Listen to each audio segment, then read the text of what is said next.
Well, good morning. Welcome to lesson 38 of A Course in Miracles. There is nothing my holiness cannot do. And this is usually about the time when people say to me that I'm having trouble doing these lessons. I don't find the time and situations aren't right for me to continue on with my lessons, etc., etc.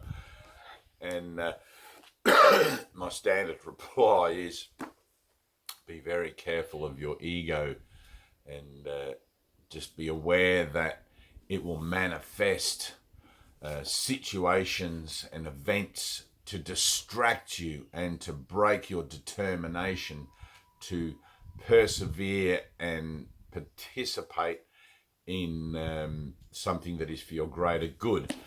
And the reason it does that, and especially at around this time where we're starting on these holiness lessons, right, is because ego has no clue what holiness is, right? It defines everything else in your life and tells you what it is or it isn't. But as soon as you say my holiness, it's like, what the fuck is that?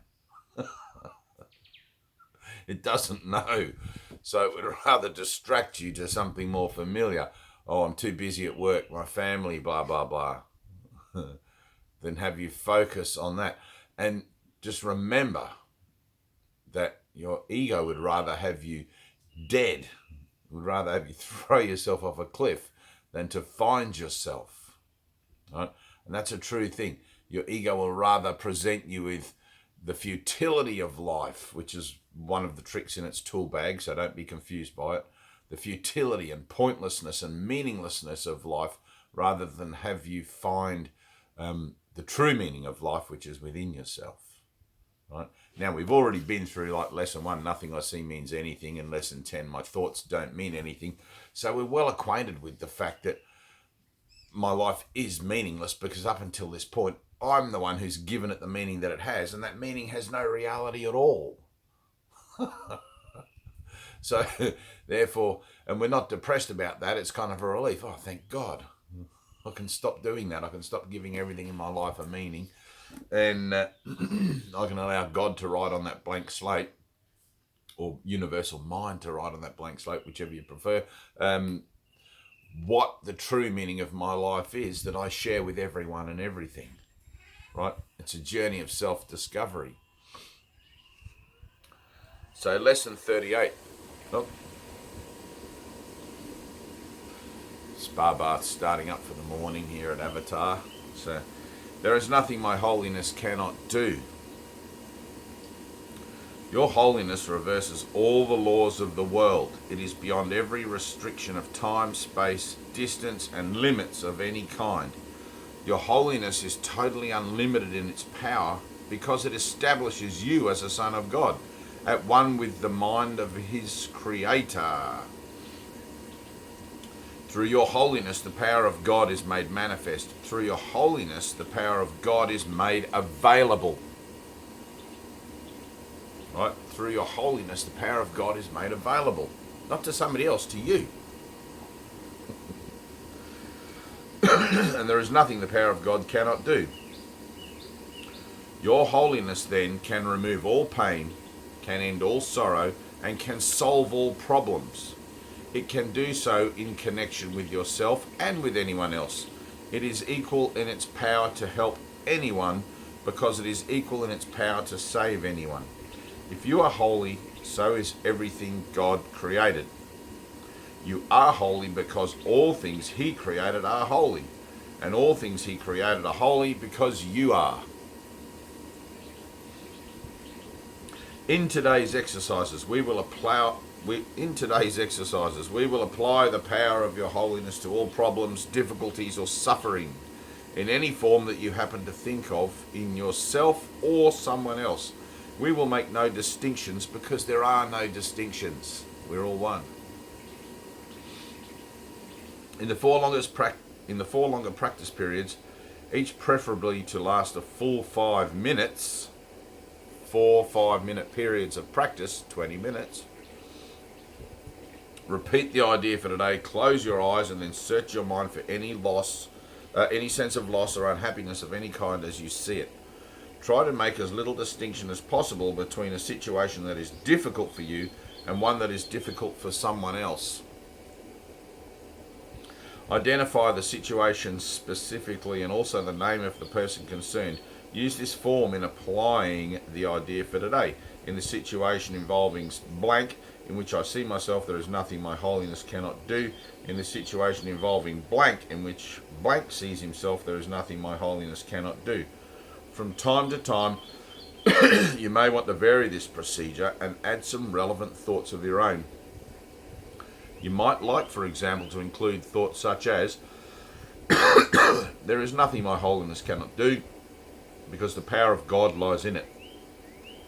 Introduce whatever variations appeal to you, but keep the exercises focused on the theme. There is nothing my holiness cannot do. The purpose of today's exercises is to begin to instill in you a sense that you have dominion over all things because of what you are. In the frequent shorter applications, apply the idea in its original form unless a specific problem concerning you or someone else arises or comes to mind. In that event, use the more specific form of application. Pardon me. So, holiness. The ego sees it as a threat. The highest identity the ego can attain is the spiritual one. Is the notion that, we're doing this course, aren't we all lovely, spiritual, beautiful things? We're pursuing a path of enlightenment, aren't we wonderful? That's it. But holiness is beyond all of that, right? So there is a sort of a kind of a temporary specialness in the idea that you are breaking free of your chains, that you are setting an example for others, that you are doing all these things, but that specialness is temporary, right? It's that you are more stepping apart from the ways of the world and making an effort to break free from that old way of thinking. And in that, yes, you are special, and in that I will give you every effort of help that I can. But that specialness, the ego will take, that uniqueness, the ego will take, that 2 in 10,000 determination the ego will take and use to manifest an identity which is also false. And it's easy to have an experience of something, and I have many people, and for my own self also, had an experience of union with God many years ago, and assumed in my own mind, gave that experience to my ego and assumed in my own mind I was done. There was no work needed to be done. I'd fulfilled the criteria of my requirement on earth, and I didn't need to do this. But it wasn't long before I realised that revelation only shows you the truth, that the means are needed to reach it, right? Which is what it says in here. And whether you're doing this from the bottom up or the top down, whether you've tried to have an experience through the transformation of your mind, or whether you've had an experience and are trying to ground that experience through the transformation of your mind, it makes no difference. The work is still required. So my holiness is unlimited. Right? Holiness of what would you call it? My holiness, my identity that associates with holiness is false. Right? The identity that the Dave, I'm holy. It's not that Dave is holy. It's not that there is a Dave that is waking up. It's not that there's a Johnny or a Mary or a Lucy or a Xavier or a whatever out there that is having an awakening. That's not true. It's like there is a being of light, let's say, in eternity that is being uncooperative, it's like a light switch that doesn't work. It's learning to turn on, awaken. Right? When you awaken in eternity, this will cease to exist, having never existed in the first place. This is just nothing but a dream, just an illusion. The real you, the true you, has the awakening, wakens up, never having been asleep in the first place. But that's a bit of a paradox, looking at it from the unawakened point of view. And so the experience is essential. Experience is the teacher, right? But it's about these lessons, the mid-30s, where people, and I've had this many times over 20 odd years, say to me, oh, I'm too busy. And I had a lady this morning actually saying to me exactly that. I'm too busy at work. I'm getting stuck on my lessons. I can't find time to do my lessons. Well, what's more valuable to you? The train, and she's taken a day off today, so I guess that's a good step. But prayer, remember, like in the Course, Jesus says, I will arrange time and space for you to enable you to do this course, right? Well, are you asking for help? Am I asking Jesus? Yes, I need help to do my lessons. I didn't get to do them yesterday because I was so busy, bloody, bloody, blah.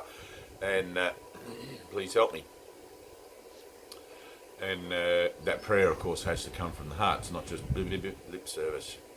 So, all right, well, push through, keep going, determination, perseverance. All right, tune in tomorrow, do the next lesson with me, and then you'll be halfway there to actually having done it for yourself, because you are doing it for yourself, capital S. Right? Your holiness is in you as it is in others, your holiness, because it's something that we all share. We are not entities that are separate from each other. We are one mind waking up, which is why the holiness I see in you is the holiness that is there in myself also. Right? And that's very lovely. All right, peace. Have a good day.